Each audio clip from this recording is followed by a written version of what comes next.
Eddie Penney is a Navy SEAL and one of America's greatest badasses. In his book, Unafraid, he recalls this story when he was going through S&T school. At the time, he had 103-degree fever, which was causing him like disorientation. He said he was seeing hallucinations. They were doing these things called halo and hey-ho jumps. They're where you open your chute, doing a lot of nighttime jumps. A task that's already difficult for somebody that's in good health. And here, Eddie found it hard to freaking concentrate.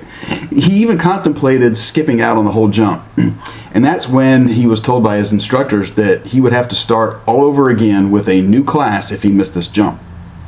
So, with the help of his teammates, he geared up. He made the jump successfully, proving that this badass could function under just about any circumstance. He said in the book that the lesson he learned from this situation was that we need to tell all of our excuses to just F off. Just like Eddie, your life experiences have given you the career position that you currently hold. The decisions that you make from here on out will give you a worse, the same, or a better life, but the choice is yours. I don't want you to think about what you don't have and why you can't achieve what you want to in this business. Use what you do have to leverage and motivate the you in you. Use your current disparity, either real or perceived, and work twice as hard. Use whatever deficit you have and be creative. I actually want you to just think how awesome your lack of money or time or experience, whatever it is. I want you to think about that moment that you're actually going to look back on this perceived lack and then really recognize the value that it provided. Because at some point, you will have overcome this lack, right? And then you're going to be passing on all those stories about working 15-hour days and giving up your weekends and missing out on family events or whatever it is that you conquered, right?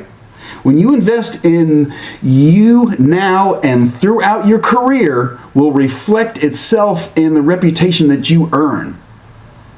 What kind of identity do you want to be? A badass? Or someone who just achieves the minimum and gets by? And now that I have you all worked up, I want you to embrace that, so they say, the magnitude of the attitude that you have right now. Let this thought burn a freaking fire that inspires the badass inside of you. I know it's there, you wouldn't be here. As we come into this new year, I want you to commit to earning a new license or a new certification. I want you to commit to setting yourself apart from your competition.